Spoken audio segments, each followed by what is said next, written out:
অনেকে অভিযোগ করে আল্লাহ আমার এটা দেয় নাই, ওইটা দেয় নাই, আমি এটা পাই নাই, ওইটা পাই নাই। ও পায়, আমি পাই না কেন? ওর চাকরি হয়, আমার হয় না কেন? ওর ব্যবসায় লাভ, আমার লস কেন? ওর বউ সুন্দরী, আমারটা কালা কেন? আছে না নাই? না, অভিযোগ করবেন না। আপনি যে অবস্থানে থেকে অখুশি, আপনি যেই অবস্থানে থেকে আল্লাহর কাছে অভিযোগ করতেছেন, আপনার এই অবস্থানে আসার জন্য অনেকে আল্লাহর কাছে দোয়া করতেছে, ঠিক কিনা? কিন্তু আপনি এই অবস্থানে খুশি না। অনেকে এই অবস্থানে আসতে চায়, তাদের স্বপ্ন যে তারা একদিন আপনার স্থানে আসবে, কিন্তু আপনি আপনার জায়গায় থেকে খুশি না। এজন্য উনজুর ইলা মান হুয়া আসফালা মিনকা, তোমার চেয়ে যে খারাপ অবস্থায় আছে তার দিকে তাকাও, তাহলে তোমার মনের দুঃখ ঘুচিয়ে দিবে কে? আপনার চেয়ে যে খারাপ অবস্থানে আছে তার দিকে দেখেন কি অবস্থা। আপনি এইটা চান, ওইটা চান, কত কিছু লাগবে আপনার। হসপিটালে যে দেখেন ক্যান্সারে আক্রান্ত রোগীদের কি অবস্থা দেখেন। ক্যান্সার যার নেই কোনো অ্যান্সার, বাঁচবে না সে। ওরে যে জিজ্ঞেস করেন, ভাই আমি তো বাড়ি চাই, গাড়ি চাই, আমার অনেক অভিযোগ, আমি এটা চাই, ওটা চাই, তুমি কি চাও? ক্যান্সার আক্রান্ত রোগীটা বলবে, আমি কিচ্ছু চাই না, আমি খালি বাঁচতে চাই। ক্যান্সার আক্রান্ত রোগীটা কি চায়? শুধু কি চায়? বাঁচতে চায়। আর আমাদের অনেক কিছু লাগবে। এজন্য বেঁচে যে আছি, এই জন্যই আলহামদুলিল্লাহ। শ্বাস প্রশ্বাস যে নিতে পারতেছি, বেঁচে আছি, অনেক দিয়েছে প্রভু, আর কিছু লাগবে না, আলহামদুলিল্লাহ পড়েন। চাওয়ার কোনো শেষ নাই, আছে? লাউ আন্না লিকুল্লি ইবনি আদম ওয়াদিয়ান মিন যাহাব আহাব্বা আন ইয়াকুনা লাহু ওয়াদিয়ান ওয়া লা ইয়ামলা ফাহু ইল্লা তুরাব। প্রত্যেক বনি আদমকে আল্লাহ তাআলা একটা করে স্বর্ণের পাহাড়ের মালিকও যদি বানিয়ে দেয়। কিসের পাহাড়? সবাই বলেন। দেখছেন শরীয়তপুরে? শরীয়তপুরে নাই স্বর্ণের পাহাড়? কোন দেশে আছে? সৌদি আরব। স্বর্ণের পাহাড় নাই, স্বর্ণের খনি আছে। স্বর্ণের পাহাড় এই পৃথিবীতে হবে না, স্বর্ণের পাহাড় পাওয়া যাবে জান্নাতে, ঠিক কিনা?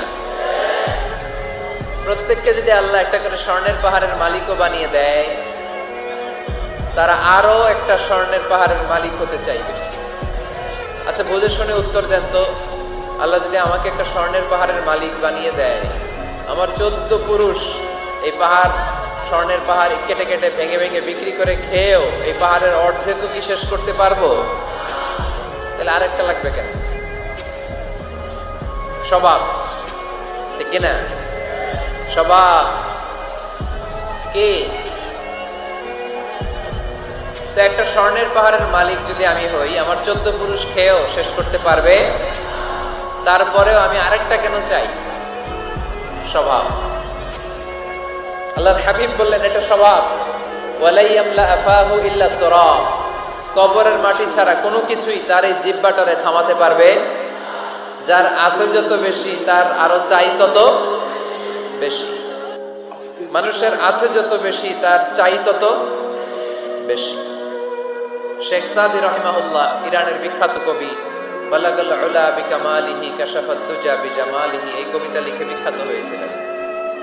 তো ওনার একটা সময় আর্থিক দৈন্যতা যাচ্ছিল, টাকা পয়সা ছিল না, ফলে পায়ে দেওয়ার মতো জুতা ছিল না। কি ছিল না?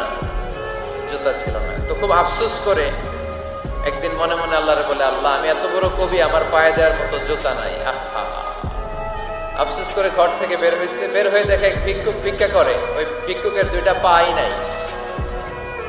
ভিক্ষুকের 2টা, আর কবি সাহেবের কি নাই? জুতা নাই। কবি সাহেব যখন এই দৃশ্য দেখছে, হায় রে, আমার তো পা আছে, এর তো পাই নাই, সেজদায় পড়ে গেল। আর আল্লাহরে বলে, আল্লাহ শুকর, আলহামদুলিল্লাহ, বেশ ভালো আছি, আর কিছু লাগবে না। এজন্য শান্তি হচ্ছে শুকর আলহামদুলিল্লাহর ভিতরে। শান্তি কিসের ভিতরে? শুকর আলহামদুলিল্লাহর ভিতরে। এজন্য আওয়াজ করে পড়েন আলহামদুলিল্লাহ। আপনার চাহিদার কোনোদিন শেষ হবে না। দেখবেন যার পা নাই, সে পা দেখে আফসোস করে, ইস লোকটা হেঁটে যায়, কি সুন্দর যায়, আমি তো হাঁটতে পারি না, যদি হাঁটতে পারতাম, যদি 2টা পা থাকতো। যার পা আছে, সে সাইকেলওয়ালাদেরকে দেখে আফসোস করে, ইস আমার যদি একটা সাইকেল থাকতো তাহলে তার হাঁটা লাগতো না, সাইকেল দিয়ে বাজারে যেতাম। যার সাইকেল আছে সে আবার হুন্ডাওয়ালাদেরকে দেখে আফসোস করে, ইস একটা হুন্ডা যদি থাকতো তাহলে তো ভো ভো করা যাইতো না। হুন্ডাওয়ালার আফসোস আছে প্রাইভেট কারওয়ালাদের দেখে, তারা আফসোস করে ইস আমার যদি একটা কার থাকতো তাহলে তো কার চালাইতে পারতাম।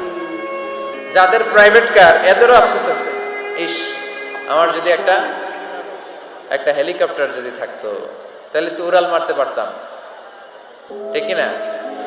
হেলিকপ্টার ওয়ালাদেরও আফসোস আছে, আমার যদি একটা জেট প্লেন থাকতো, jet plane, private jet plane, ও প্রিন্স ওয়ালিদ বিন তালালের মতো 70% মেড অফ গোল্ড, তার একটা জেট প্লেন আছে, এটার 70% স্বর্ণ দিয়ে বানানো। তার মানে চাওয়ার কোনো শেষ আছে নাই। সুখ শান্তি যদি চান অলওয়েজ পড়বেন আলহামদুলিল্লাহ। কি পড়বেন? টাকা যার বেশি টেনশন তার বেশি। সাধারণত টাকা যার বেশি রোগ তার বেশি, টাকা যার বেশি শান্তি তার কম। আপনি খোঁজ নিয়ে দেখেন, 1000 কোটি টাকার মালিক, ঘরে শান্তি নাই, স্ত্রীর সাথে মনোমালিন্য, স্ত্রী যায় একদিকে উনি যায় আরেকদিকে, পোলায় কই যায় পোলায় নিজেও জানে না, মেয়ের অবস্থা খারাপ, আরেক ছেলের সাথে হাঁটে। তো এই হচ্ছে এদের লাইফস্টাইল। সবাই না, আল্লাহ যারা তারা ভিন্ন। রাতে এদের ঘুম হয় না, অনেকগুলো ঘুমের ট্যাবলেট খেয়ে ঘুমাতে হয়, ঘুম আসে না, ঘুম আসে না। কিন্তু রিক্সাওয়ালা, কুলিওয়ালা, দিনমজুর, এদের রোগ বালাই আছে?